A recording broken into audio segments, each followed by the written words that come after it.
मैं leader of opposition था। मैं अपना स्टैंड उस समय रखता था और ज़्यादातर मेरा जो स्टैंड था उसको एकोमोडेट करने की मोदी जी कोशिश करता था। तो उस समय मोदी जी हमें ये कहते थे कि आप अपोजिशन में से जब बोलते हैं तो हमारी सरकार उसका नोट डाउन करती है और उसमें जो इम्प्लीमेंट करने लायक हैं वो इम्प्लीमेंट भी करते हैं। पोरबंदर एयरपोर्ट की बात करता हूँ। पोरबंदर एयरपोर्ट में एक नया टर्मिनल बिल्डिंग बना। उसका ओपनिंग प्रफुल्ल पटेल उस समय के एविएशन मिनिस्टर थे, उनके हाथों रखा गया था और मोदी साहब उस समय ये फंक्शन को प्रिसाइड ओवर कर रहे थे और मैं यहाँ के एमएलए और लीडर ऑफ अपोजिशन की हैसियत से मैं ये प्रोग्राम में हाजिर था। तो उस समय मैंने डिमांड रखी प्रफुल्ल पटेल जी के सामने, तो आप भी हमारा एयरपोर्ट का रनवे की लेंथ है वो 1300 मीटर है, इसलिए बड़ा प्लेन जो है यहाँ लैंड नहीं कर सकते, तो आप ये रनवे 1300 मीटर की जगह 2600 मीटर करवा दो।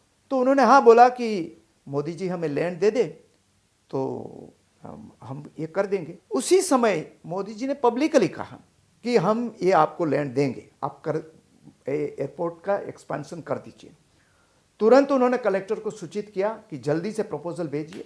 लेकिन 2012 के बाद मैं एमएलए नहीं रहा और मोदी जी उसके बाद प्राइम मिनिस्टर बन गए, तो नेचुरली ये साइडलाइन हो गया। इसलिए जो ज़मीन अलॉट करनी थी एयरपोर्ट, वही ज़मीन कोस्ट गार्ड को दे दी गई ब्यूरोक्रेसी ने गलती से।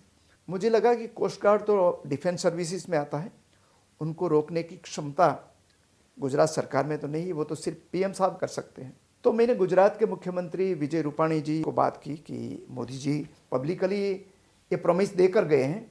विजय रूपाणी जी ने पीएम साहब को कहा कि अर्जुन भाई ने मैसेज दिया है कि आपने पब्लिकली ये अनाउंस किया था। तो उन्होंने कहा हाँ मैंने पब्लिकली अनाउंस किया था। उन्होंने तुरंत इमीडिएटली ये काम स्टॉल करवाया और सूचना दी कि किसी भी तरीके से एयरपोर्ट बनना चाहिए। जो मैं अपोजिशन में होते हुए भी मोदी जी ने ये काम सिर्फ मेरा मैसेज से कर दिया। तो बहुत बड़े दिल वाले हैं।